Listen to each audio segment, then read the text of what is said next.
How we doing, everybody? UFC Thoughts here, and today I'm going to be going over my picks and breakdown for every fight on UFC Shanghai, Walker vs. Zhang on August 22nd/23rd. You'll see what I mean in a second. Timestamps in the comments below. Let's get right into it with the first fight of 14. We start with the road to UFC co-main event, Nyamjargal Tumendemberel versus Terrance Saeteurn. I'm going to be picking Nyamjargal Tumendemberel. Now, I know what you guys are all going to say. This is not on UFC Shanghai, and you know what? You would be correct. Here's a cookie. This is technically a UFC sanctioned bout, though, and it will count towards their record, so I will predict it because that's my job. If this is technically a UFC fight, I'll predict it. I'm picking Nyamjargal Tumendemberel, aforementioned. Terrance is taking this fight on pretty short notice. I believe it's about 2 weeks. Nyamjargal was supposed to be fighting Ray Saruya, and he's, all Terrance Saeteurn really does well is he applies a decent amount of pressure. He can grapple a little bit. He's got some decent double legs. That's really about it. He's got some decent combinations on the feet. Really strings straight punches together really well. I think Nyamjargal Tumendemberel, in his UFC debut, even though he lost, I thought he could have won. I'll be honest. I think he hits really hard. And watching some of Terrance Saeteurn's fights, he's pretty open on the feet. He kind of freezes if somebody goes first on him. Unless it's like a kick, he'll try to catch a lot of kicks. And Nyamjargal Tumendemberel hasn't fought since the Carlos Hernandez fight. And seeing as he was already training for a wrestler-type fighter in Ray Saruya, I imagine that's what mostly he trained for, was a lot of takedown defense and actually getting back up to his feet, because that's what cost him in his debut over Carlos, was allowing himself to get controlled and trying to play jiu-jitsu off his back, because he does have really good jiu-jitsu. On the feet, I think it's pretty evens. I'd give the favor to Nyamjargal just because I think he has a bit more power than Terrance Saeteurn in a fight like this, and I think Nyamjargal can match the combinations. I think he's a bit faster than Terrance Saeteurn as well. On the ground, Terrance Saeteurn has better offensive wrestling, but jiu-jitsu, I'd give the favor to Nyamjargal Tumendemberel. All in all, nobody really gives a shit about this fight. A lot of people probably don't even realize this is an actual fight taking place on Friday in the co-main event of that Road to UFC Fight Night card. Not even Fight Night card, it's just like a Road to UFC fight card. So, yeah, I'm picking Nyamjargal Tumendemberel. We move to the Road to UFC Shanghai main event, Ming versus Bruna, Brazil. I'm picking Bruna, Brazil. Again, this is not a fight on UFC Shanghai. This is a fight on the Road to UFC card on Friday. I love Ming. I love her. She's a really likable personality, doctor turned fighter, really nasty KO in her debut. What I will say is, from what I've seen, she really does struggle with people who know how to use range. And Bruna, Brazil, even though she's 2-3 in the UFC, and her last fight she looked absolutely fucking atrocious against Wong Tong. That is Wong Tong, who is a renowned kickboxer. Ming, outside of the head kick that she landed on Feng Xiaokong, was getting tuned up in every which way. And Feng Xiaokong is actually she's a lot slower, in my opinion, than Bruna, Brazil in a fight like this. And just like overall stand-up speed, I think Bruna, Brazil is a bit quicker than Feng Xiaokong. And Feng Xiaokong was able to evade a lot of what Ming was throwing at her. Bruna, Brazil, training with the fighting nerds. Fighting nerds! They went 3-0 on UFC 319. You gotta keep the streak going. I just think that Ming struggles with range. I think Bruna, Brazil probably is workshopping a lot of her skills. I think we've seen what she's able to do against shorter, stockier kind of opponents. Kind of like a Marnik Man on the Contender Series, able to beat the shit out of a chick like that. You see what she's able to do against even Molly McCann, who's able to somewhat wrestle and has decent boxing on the feet. She was able to beat the ever-living fuck out of her. And the only people Bruna, Brazil is losing to in the UFC are Wong Tong, who is one of the best prospects in the entire division, Loma Lookboonmee, who is incredibly underrated, And then Denise Gomes. So, and she's ranked as well, I believe. Denise Gomes is doing really well as of now. So, Bruna Brasil, I think that she uses long-range weapons very well. I think she'll do a lot of what Feng Xiaokong was doing against Xi Ming, a lot of straight shots down the middle, a lot of front kicks to the body, try and destroy the base of Xi Ming, make her wrestling not as effective, try and put Xi Ming on the back foot actually in a fight like this, which will make her offensive threat of wrestling kind of minute. If any place Xi Ming is going to have the most success is the wrestling. That's where she's going to do a lot of her best work, or she will most likely do a lot of her best work on the ground, but can she get it there? I'm not sure. I think she'll struggle to get into range on Bruna Brasil anyways. So I will pick Bruna Brasil, most likely by decision. I'll go 29-28 because it's a WMMA fight. It's destined to be 29-28 at the end of the day. We move to the start of UFC Shanghai. This is actually the first fight on the card. Uran Satybaldiev versus Diyar Nurgozhay. I'm going to be picking fucking Uran Satybaldiev. Who gives a fuck? I got to actually justify my pick now. Both are pretty mid.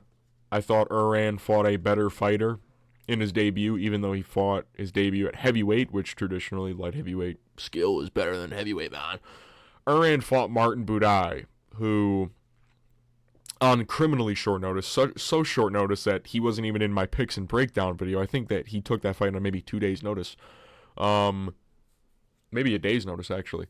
And he still he did decent when he was at space.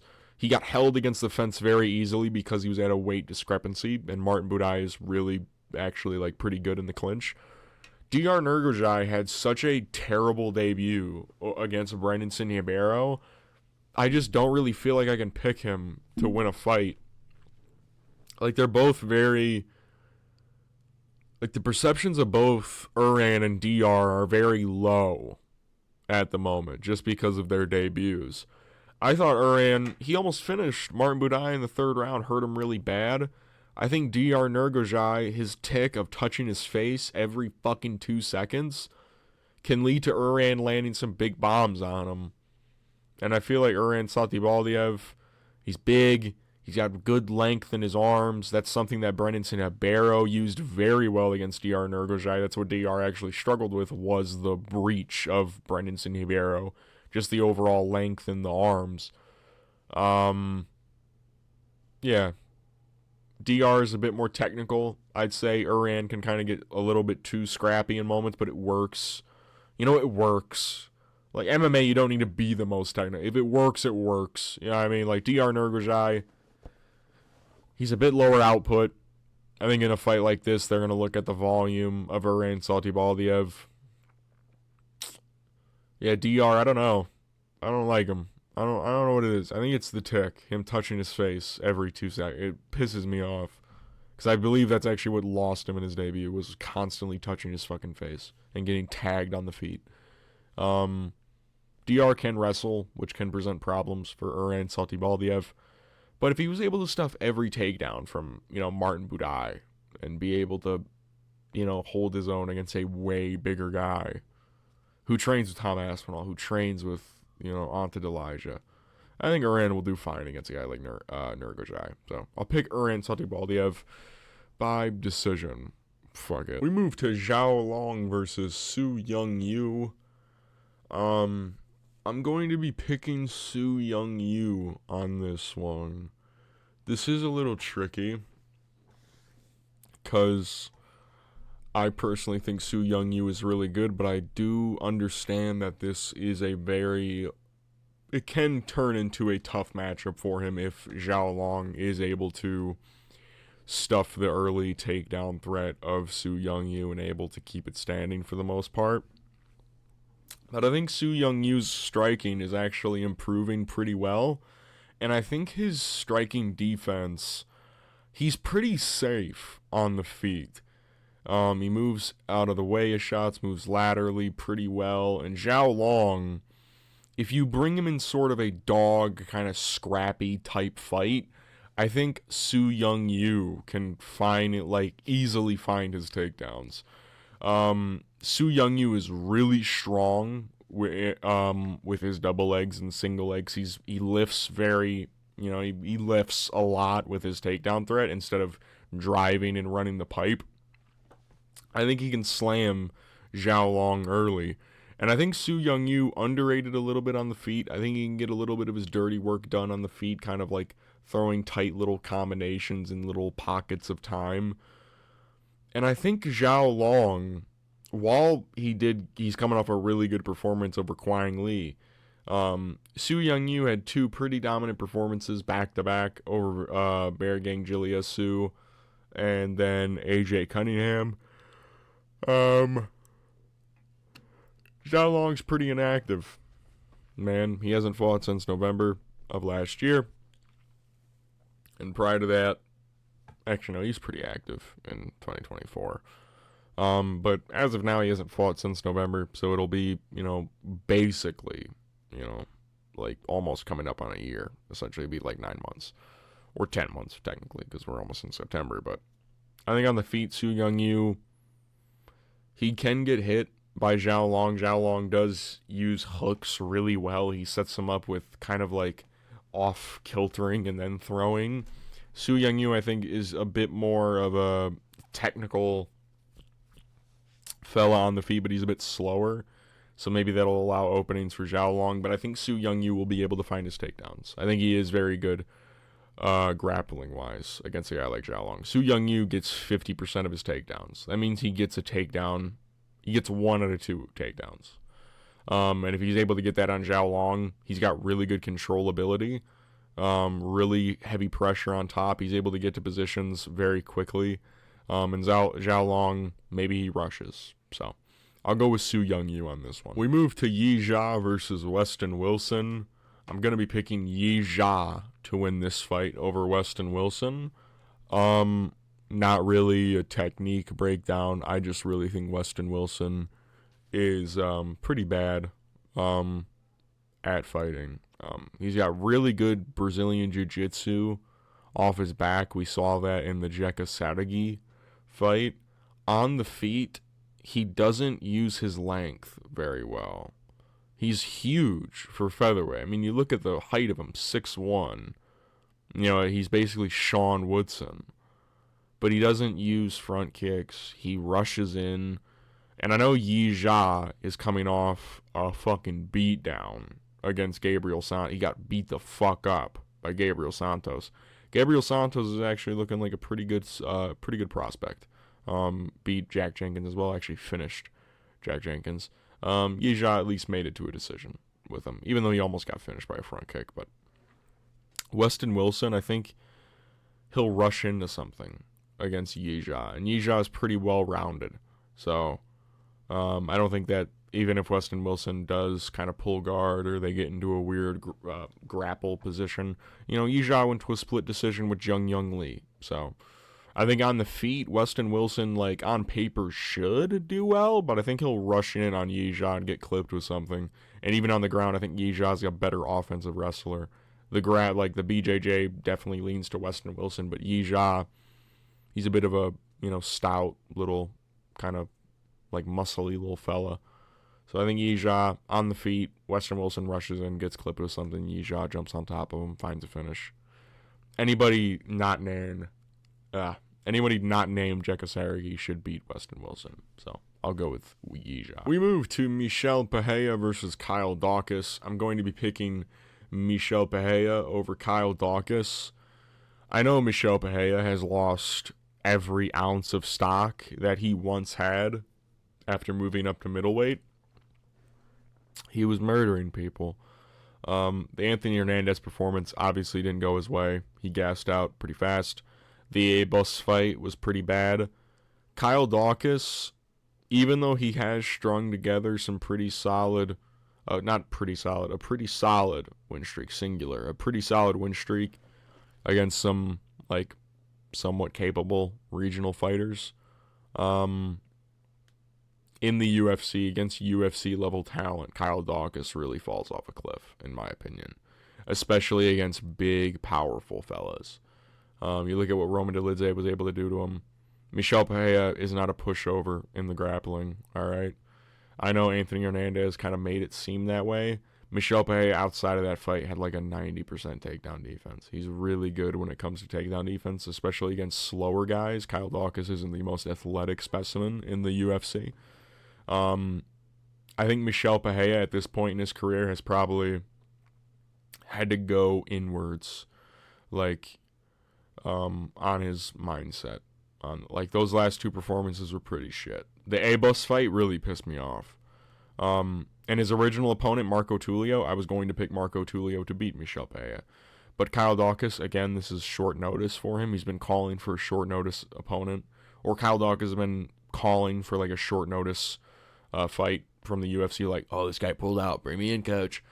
Yeah, I think Kyle Daukaus is decent. I just don't think his style will work very well of, pressure wrestling. But he's not really the greatest wrestler. He's not really the greatest on the feet. He had one. I couldn't even really name you his wins. Kyle Daukaus. I know that Roman Dolidze knocked him out. I know he had the no contest with Kevin Holland. Who's a Kyle Daukaus win? I think Kyle Daukaus just fits perfectly right into the middleweight wins of Michel Pereira. Michal Oleksiejczuk, that win's aging decently well. Like, he steamrolled Michel. Or Michal. Andre Petroski, he steamrolled Andre. Who was the other one that he had? It was Ihor Potieria. Kyle Daukaus, his name just like fits perfectly right in. Not crazy athletic guys, a bit slower on the feet that Michel can kind of burn right through. I think this is going to be like a cotton ball to a flame for Michel Pereira. I think we're going to get a really quick finish from him in this fight, kind of steamrolling Kyle, hurting him with like a knee to the body or a crazy right hand upstairs, and then he gets a quick finish and everyone's like, oh my god, Michel Pereira is back. But in reality, it's just like, it's kind of fodder for him. So I'll go with Michel Pereira. Hopefully he's improved his cardio, please, for fuck's sake. We move to Rongzhu versus Austin Hubbard. I'll pick Rongzhu. I was thinking about a sneaky little Austin Hubbard underdog pick, but I don't know if he has... I don't know. I feel like Rongzhu is actually like kind of showing up a little bit more. His performance against Cody Seal was actually like somewhat decent. You know what I mean? He was doing decent against Chris Padilla until Padilla landed the elbow. That ended that fight by breaking Rongzhu's orbital, swelled up his eye really bad. Besides that, he lost to Ignacio Bahamondes, who's kind of like a telltale bad matchup for Rongzhu. Austin Hubbard, he gets hit a little bit too much for my liking against a guy like Rongzhu, and Rongzhu's got really good takedown defense to pair up against a guy like Austin Hubbard. Austin Hubbard, he's lost to Hernandez, which, to be fair, that loss is aging, pretty well. Yeah, he's a lot of pressure. He's got decent distance management, which honestly was one of the reasons why I thought about picking him, because he's kind of either all the way in or kind of out all the way. He had a really competitive fight with Alexander Hernandez, another really explosive guy, but I think Rongzhu's cardio looked pretty good against Cody Steele. He threw his most strikes in round 3, and he hits really hard. And Austin Hubbard, even though he's got a really good shin, he gets hit quite a bit. And Austin Hubbard's IQ in the Markel Medeiros fight kind of threw me off a little bit. That was a decently competitive fight, but Markel Medeiros, honestly, I think Rongzhu hits a bit harder than him and is a bit more, I wouldn't say technical, because Markel Medeiros is decently nasty. The Mark Chawinski fight was pretty gnarly from him, but I think Rongzhu hits a bit harder and sets it up a bit better, and he's also a big fucking lightweight in his own right. He's 5'9", but he's like a thick 5'9" for the weight class. Hubbard, I don't know if his pressure style will work as effectively against a guy like Rongzhu, who has a shit ton of fights at a very young age. I will be picking Rongzhu. I think the pressure from Hubbard could honestly be a detriment running into shots. That's kind of what happened to Cody Steele in a way. And Austin Hubbard doesn't really hit that hard. That's another thing. He's a lot of pressure with not a lot of pop. So I'll pick Rongzhu in this one over Austin Hubbard. We move to Charles Johnson versus Lone Kavanagh. I don't know why I've had a change of heart on this one. I'm going to go with the Charles Johnson upset. I'm going to be picking Charles Johnson. I don't know why. Excuse me. Had to take a little sip. I think Lone Kavanagh is really good. I think he's a prospect that everyone should look out for. He's incredibly fast on the feet, has pretty gnarly power when he's able to land clean on people. You look at the Antoine Ho performance on the Contender Series, he put that guy out for good. You know what I mean? You look at some of his regional fights on Cage Warriors, he's brutalizing people. He's got really good wrestling. I think against a bigger guy, we saw what happened, his 2 fights in the UFC. To be fair, he's only fought in the UFC big guys. Jose Ochoa, huge flyweight. Felipe Dos Santos, huge flyweight. I think the difference is they don't have the cardio of Charles Johnson. You see the reason why Jose Ochoa is losing that fight. He wins the second round, doesn't do enough in the third. Charles Johnson does so much in the third round. He picks it up at a certain point once he feels game. And Lone Kavanagh, he's got really good wrestling, but I think Charles Johnson, even though he has a low percent takedown defense, even though it's only like 67, 70, God damn it. 6-7, 6-7. I think he's a really good anti-grappler. That's like Charles Johnson's whole spiel at the beginning of his career when he debuted against Muhammad Mokaev. He couldn't get taken down. He could, but he would never get held down. That's like Charles Johnson's whole thing, is like he's a good like defensive grappler. He doesn't get taken down a lot. He can get taken down, but he doesn't get held down. That's his whole thing. And on the feet, he's really, really volume heavy. He uses a lot of long-rangey weapons, and Lone Kavanagh is small. He is a small flyweight. And if you guys remember, the last really small, young, super young prospect that Charles Johnson fought, Joshua Van, I'm not including Ramazan Temirov, because he's not under the age of 20, he's not on the age of 27, or at least I think Ramazan's like 29. They lost, and it was Joshua Van. And that was because Charles Johnson just did more. Lone Kavanagh is pretty low output. He's really, really fast. That's a good thing for Lone. His speed is incredible. And his power also accompanying that's pretty fucking good. He's got really good kicks at range. He kicks really fast. I think Charles Johnson is going to find a groove. I feel like Jose Ochoa, if he just had a full camp and a little bit more gas in the tank, I think Jose Ochoa could have beaten Lone Kavanagh. I think he could have. I think he could have won that fight in November. I think Charles Johnson, he's got decent power, too. He's got decent power. He's got a decent chin, really stout chin. The only guy that I've ever seen knock him down was Azat Maksum in like 30 seconds, and then he came back and actually won that fight. He had a more definitive win over Azat Maksum than Tagir Olembekov. You know what I mean? When Charles Johnson is on, he's on, but he is a little bit wishy-washy. This is a full training camp. This isn't a short notice fight for him like most usually are. Charles Johnson has a good wrestling of his own. I think Lone Kavanagh is going to get a little bit checked this point, and it's not going to be a bad one. I think it'll be a 29-28 decision loss. I think Lone will win the first round. I think it'll be a lot of kicking at range from him, trying to set up a big overhand right or a big straight right hand on Charles Johnson. And then a little bit midway, maybe 3 minutes left, 3.5 minutes left in round 2, I think Charles Johnson's going to start picking it up a little bit. And Lone Kavanagh slowed down heavily against Jose Ochoa. He slowed down against Felipe Dos Santos. And Charles Johnson, outside of the weird Ode Osborne fight where for some reason he looked lethargic, he doesn't slow down. The third round is his best round. He's got that runner's cardio. I think Charles Johnson is going to check Lone a little bit. I don't know why. I have a weird feeling.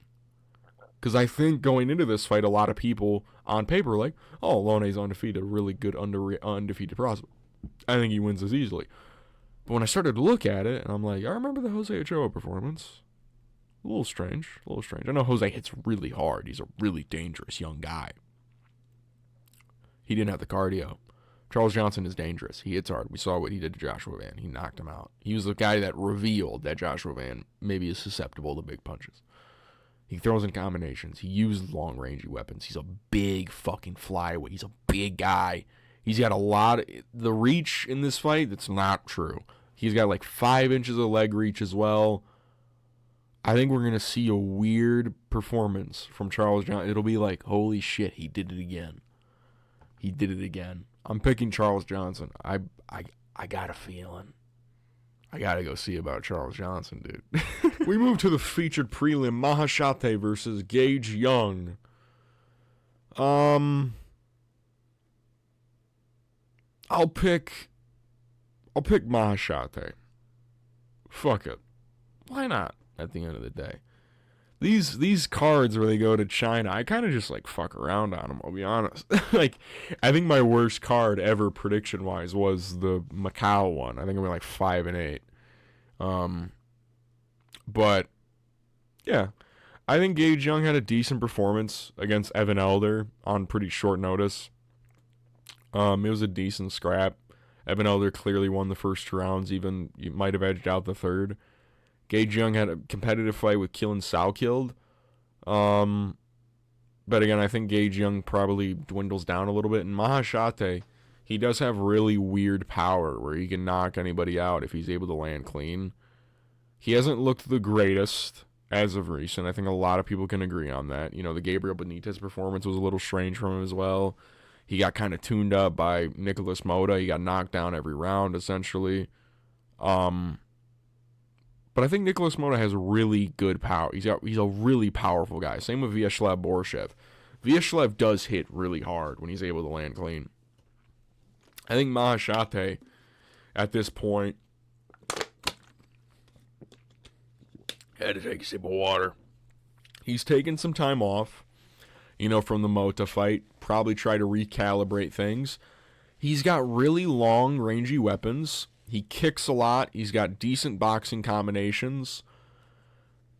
And those are some things that work very well against a guy like Gage Young. You look at the Killen Salkild fight. A lot of what Killen Salkild did really well in that fight was he offensively grappled, which is something Maheshate doesn't do.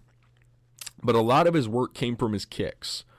A lot of work came from those kicks to the body, those kicks up the middle. And Gage Young became very reactionary to them. And that can actually set up shots down the middle with punches or hooks around the guard from a guy like Maheshate, who I think does hit really hard. And Gage Young, even though he's got he's got some finishes, he's got 6 knockouts on his record. You look at the people they're against, they are against legit cans. Like, I'm being honest with you. The people he's knocking out are 2-8, 6-5, 5-8. They're very bad people, and you look at their records, and it's not like it's an anomaly. He was the only guy to knock him out. They have like 2 to 3 knockout losses. It's a pretty common occurrence for them to get knocked out, and he's just like the 3rd guy to do it.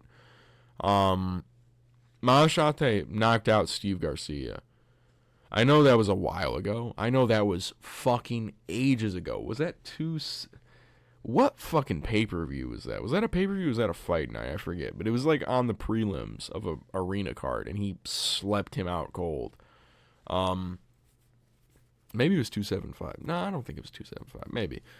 But Gage Young, and Maheshate himself is a young guy. He has a lot of room he's got a lot of room for improvement as a very young MMA fighter who, has taken a couple setbacks in his career.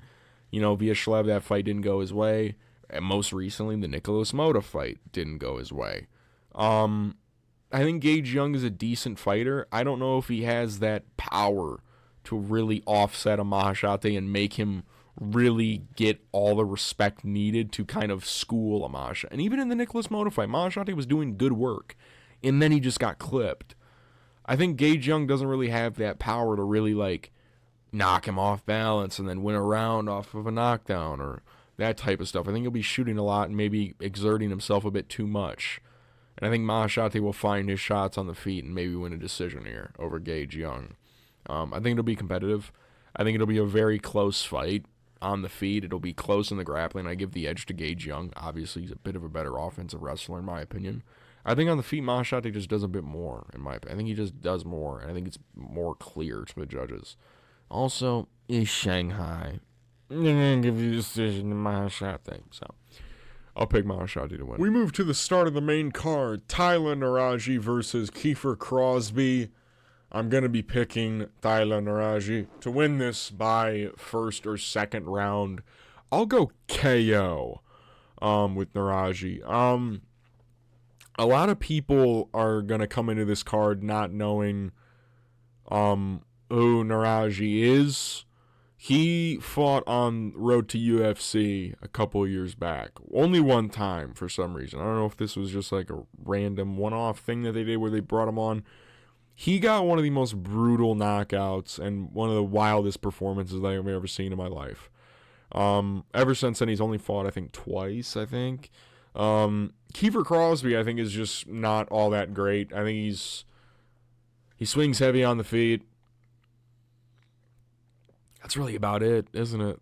It's like, no offense, that's really all Kiefer does. He's got really bad grappling on the feet. He's got like somewhat competent boxing. His career defining moment is his win over Alex Oliveira on the regional scene. He beat Alex Oliveira. I think he finished him. I think Nueraji's really good. Not really. I think he just brings this pace, this smothering pace, because he's so big and long and rangy for the division, but he's so up on everybody that they're like, what the fuck, get off me, and they swing like a bunch of apes, and then he just catches you with knees and elbows, and just overall, he strings combinations together, wild kicking game as well. I think Nueraji, he really overwhelms people with the diversity of attacks that come your way. And Kiefer Crosbie does not really strike me as the guy that does well when he's overwhelmed. I think he is really swinging from the hip kind of fella. His two losses, Kevin Gisay and Sam Patterson, they're not bad. It's just like he didn't look good at all in either of those fights. Like both of those fights, he was pretty shit. I think we can all agree. Kiefer Crosbie did not look good in either of those fights. I think he got subbed in the first round in both of them. So, yeah, I think Nueraji does way better on the feet.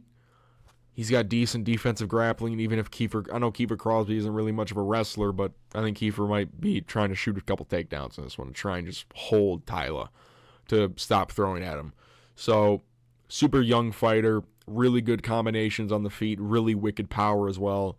I think Tyler Super Saiyan Nueraji is going to get a fucking huge fan boost from this fight. I believe this is somewhat short notice for him, but I'm siding with the kid. We move to Sumudaerji versus Kevin Borjas. I'll pick Sumudaerji over Kevin Borjas. I don't know why this fight is this high up on the card, I'll be honest with you. I think Kevin will struggle with the range of a guy like Sumudaerji, and I don't think Kevin Borjas has the thing that most people really need when it comes to a Sumudaerji fight, which is just grappling, being able to offensively wrestle, put Sumudaerji on the back, avoid the striking a little bit. Like even against Charles Johnson, Sumudaerji did pretty good on the feet, aside from the knockdown in round 2, obviously. Sumudaerji actually did really solid against Charles Johnson. Kevin Borjas is coming off that wicked performance over Lazy Boy Ronaldo Rodriguez. I think Lazy Boy's low-key kind of shit. I don't know about you guys. I don't know like how you guys feel about Luis Ronaldo Rodriguez. After that fight and seeing Ode dropping him really bad, Dennis Bondar doing his thing against him for quite a bit of that fight as well, I think Lazy Boy's kind of he's a fraud a little bit. Kevin does hit hard though. That's like Kevin Borjas' main trait is his laser sharp down the middle straight punches. He dropped Joshua Van with one on short notice in his debut at UFC 295. And then of course he got cardio mogged to death in that fight. Alessandro Costa, I think one of the things that also will help Sumudaerji is low kicks. He doesn't just throw naked low kicks. He sets them up in a better fashion. Lazy Boy would just throw a low kick and then get brutally countered. Sumudaerji, he keeps his chin up a little bit, so maybe Kevin Borjas is in for another really cool performance. I don't know. I think Kevin Borjas is going to be one of these fighters in the UFC where he'll have a Lazy Boy performance and then he'll go back to, like, kind of looking poop a little bit. I think he'll be a really inconsistent fighter. I don't know why. I think Sumudaerji, he does enough. He does enough to win fights. He does just enough. And again, like I said, there is not a real big grappling threat in a matchup like this against Kevin Borjas. Kevin Borjas has never landed a single takedown in his UFC career.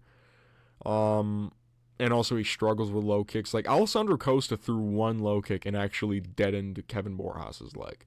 Like, a lot of people forget about that at 301. It seemed like one low kick literally changed the entire fight.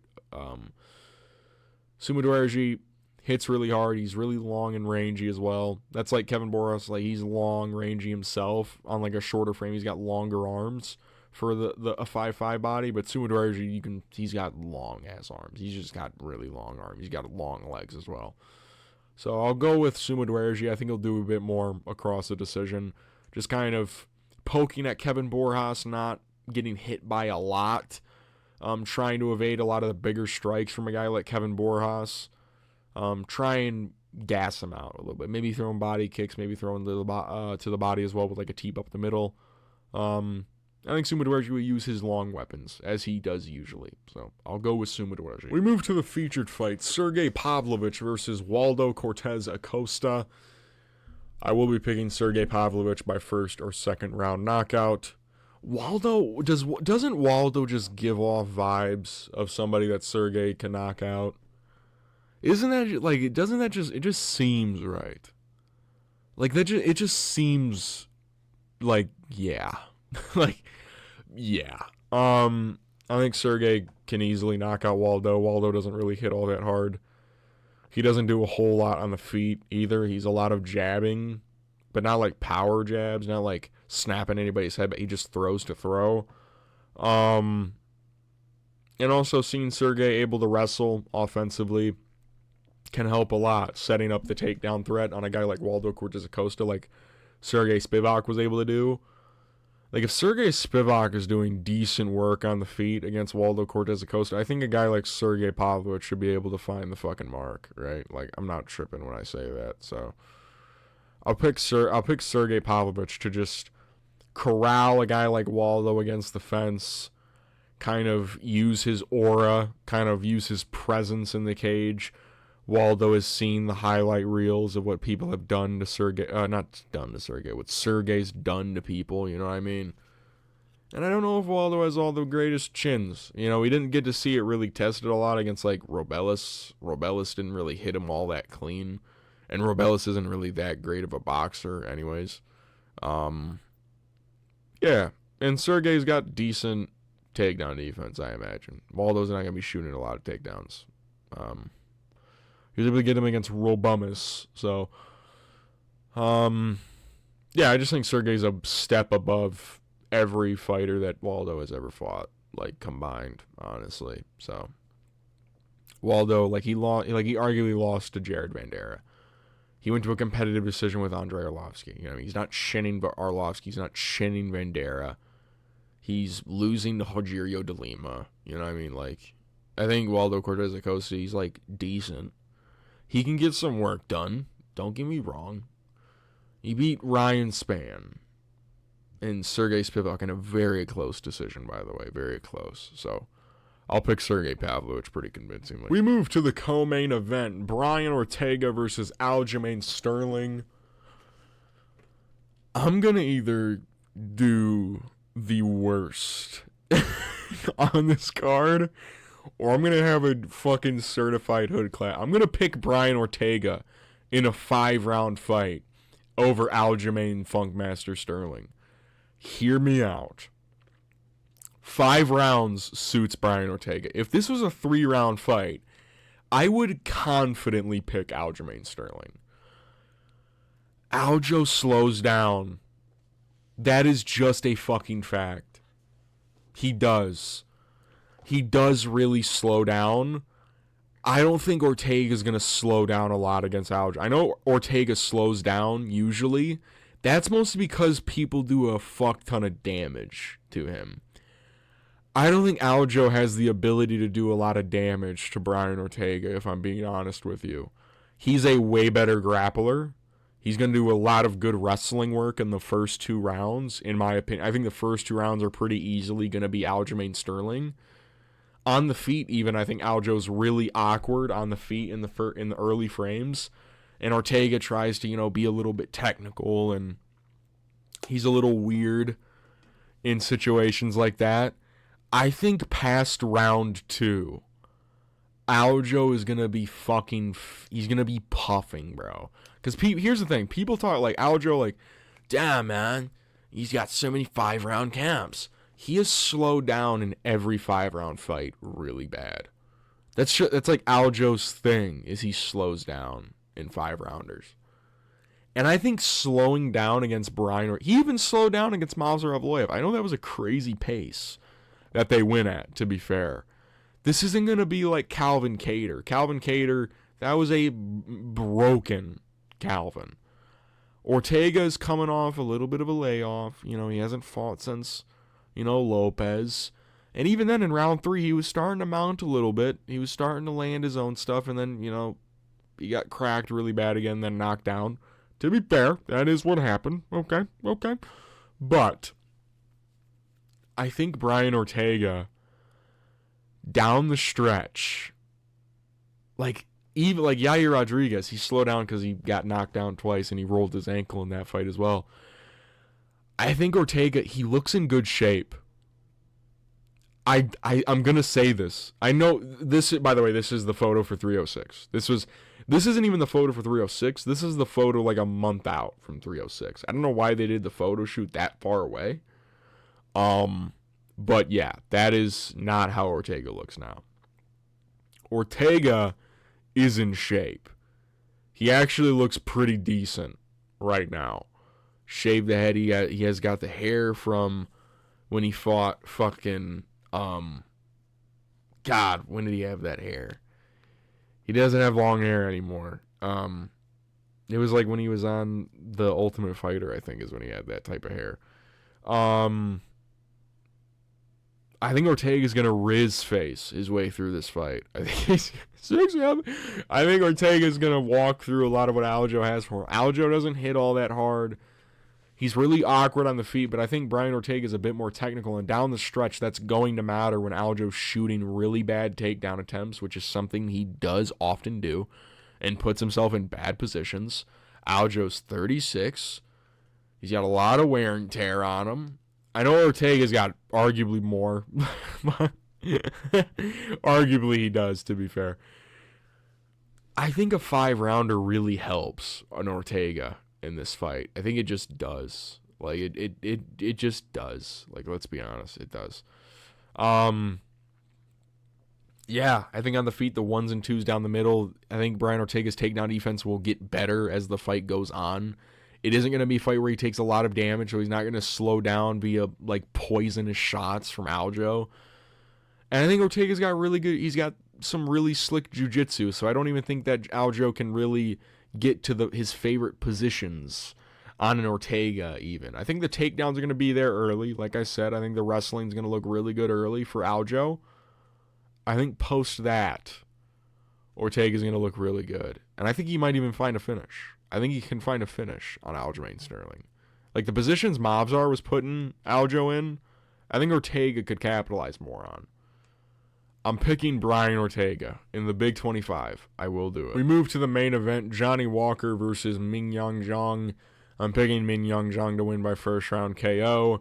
I'm going to be honest with you, this is probably like my 4th favorite fight on this card, and it's the main event. This is like I already know what's going to happen. It is a little interesting, I suppose. Johnny Walker, big guy. Ming Zhang, been knocked out before. He got knocked out by that Askar Mazarov guy, the guy that faked his record to get in the UFC, that fought Alonzo Menofield and then immediately got cut because he got absolutely dumpstered. But Johnny Walker, he's just too chinny. he's too chinny for me to pick him, man. Especially against guys with good hands. Guys that can punch really well and have good technique on the feet. Like Ming Zhang, I don't think he'll become champion. I don't think he really has the skills to do that. He's pretty gritty, though. He can bite down and go forward. And he's got really decent boxing. And that's kind of all you need now. Like, you see Volkan putting hands together on Johnny, kind of corralling him against him. And that's the thing. Johnny Walker doesn't even really move forward anymore. He just backs up. He doesn't use his frame anymore. He just willingly gives up space. He just allows people to back him up. And Ming Zhang, he's coming off, a really solid performance over Anthony Smith. I know it's Anthony Smith, but he finished Anthony in the first fucking round. That's not that easy to do. I don't know a lot of people that have done that, okay? I don't know a lot of people that got Anthony Armadillo Smith out of there that fast. All right. Johnny didn't even finish him. Johnny took him to a decision. So, you're attacking my family. I think Johnny's gotten less deadly over time, And even then, you look at his win streak that he went on. It was like fucking Ion Kutelaba and Paul Craig and shit. Like, they're not even, like, that good of fighters. Yeah. I think Johnny Walker's probably going to get shinned. Probably brutally. Was his last fight the Volkan Oezdemir one? I think it was, right? That's when that photo was taken, yeah. He's been booked like 3 times, but he's pulled out of every single one of them, so. I think Ming Zhang, and that's another thing, Johnny Walker's constantly getting injured now. Like, he's pulled out of like 3 fights in a row with injury. I don't like that. I don't like that a lot. Yeah, I think Ming Zhang. He puts combination. He does get hit, which can worry me a little bit against a guy like Johnny Walker, but I'll forget it. I can't pick Johnny Walker. He genuinely is like a coughing baby at this point. So I'll pick Ming Zhang. I'm UFC Thoughts. These are my picks and breakdown for every fight on UFC Shanghai, Walker vs. Zhang on August 22nd/23rd. My confident picks reside with Michel, Pereira, Sergei, Pavlovich, and in the main event, Ming Zhang. My pre-card rating is like 7 out of 10. There's actually some pretty solid fights on here, I'd say. I really like the main and co-main. I think the co-main is probably a lot of people's actual main event, the fight that they're really looking forward to. I really find the Ortega-Sterling matchup very interesting. There's a lot of, stout Asian talent on this card. Oh, my trash can's not there. A lot of them is China, But yeah. I think there's a lot of finish. I think the main event's most likely going to be a finish. Either way, I think the co-main event should be pretty fun. Grappler's delight. Down the stretch, probably a striker's delight as well. So, yeah. If you like the video, give it a like. If you want to see more content like this, subscribe. Leave a comment down below. Who are your guys' picks on this card? Who are your guys' favorite betting lines on this card? What are some of your best props that you have? I will see you guys after the fights. Peace.